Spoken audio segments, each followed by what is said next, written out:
Seigneur Dieu, nous te rendons des actions de grâce, nous bénissons ton nom pour tes hauts et bienfaits.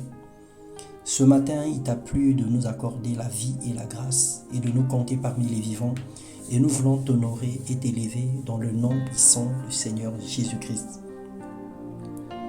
Je vous salue, bien-aimés frères et sœurs, que la grâce du Seigneur soit notre partage.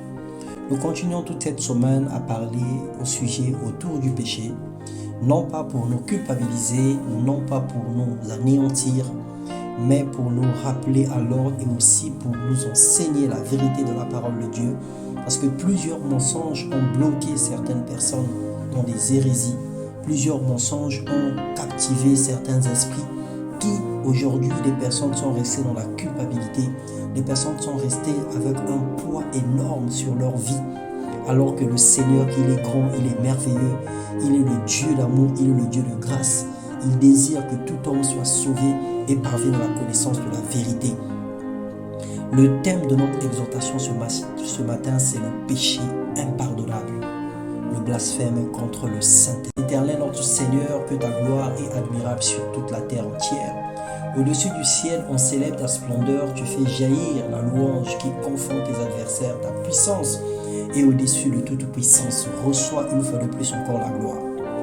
Nous allons lire dans Marc, l'évangile selon Marc, le chapitre 3, les versets 28 et 29. Vraiment, je vous avertis, tout sera pardonné aux hommes, leurs péchés et les blasphèmes qu'ils auront prononcés. Mais si quelqu'un blasphème contre l'Esprit Saint, il ne lui sera jamais pardonné. Il portera éternellement la charge de ce péché. Parole du Seigneur Jésus-Christ. Le blasphème est défini comme une parole qui outrage la divinité ou qui insulte un Dieu. Dans notre cas, cette attitude concerne exclusivement l'insulte contre le Saint-Esprit. L'immense danger qu'il y a à endurcir son cœur lorsque le Saint-Esprit veut nous reprendre et nous confronter à la vérité.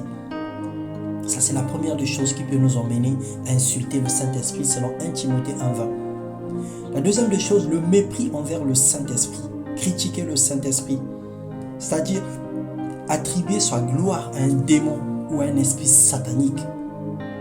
Selon Acte 5, le verset 1 à 5. Prêter allégeance à Satan pour servir et le considérer comme au-dessus de tout, au-dessus de Dieu, au-dessus du Saint-Esprit, au-dessus de tout pouvoir divin.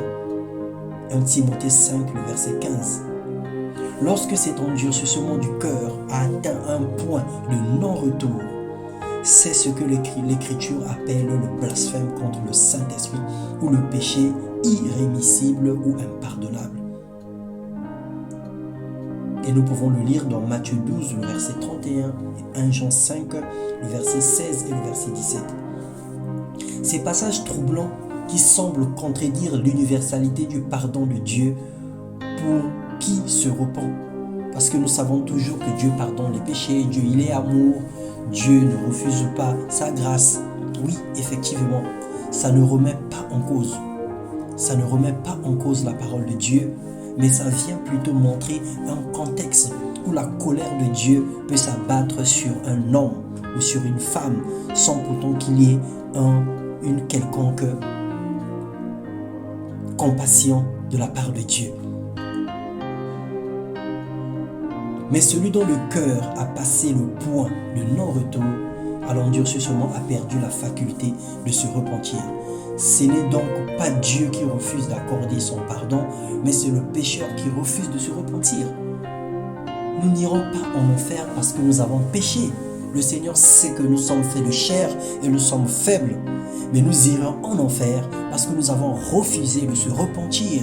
Et lorsque la personne emmène son cœur à un état d'endurcissement, qu'il refuse de se repentir ou de chercher le Seigneur, c'est là que la personne rentre dans le blasphème et il rentre dans le manque ou dans le non-pardon de Dieu.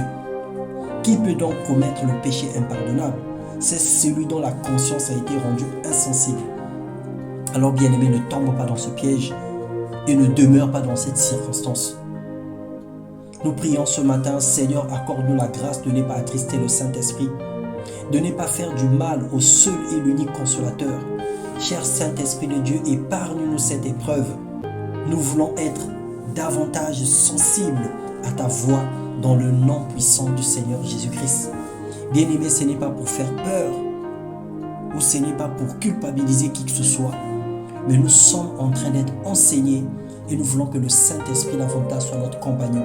Nous voulons compter sur lui au-delà de tout, parce que c'est lui seul qui nous console, c'est lui seul qui nous a fermis, c'est lui seul qui est notre paraclet, c'est lui seul qui est notre aide dans ce temps, dans des moments comme celui-ci.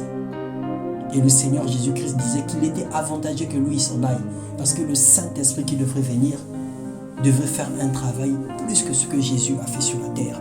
Alors confie-toi au Saint-Esprit, accroche-toi à la parole de Dieu et marche selon sa volonté.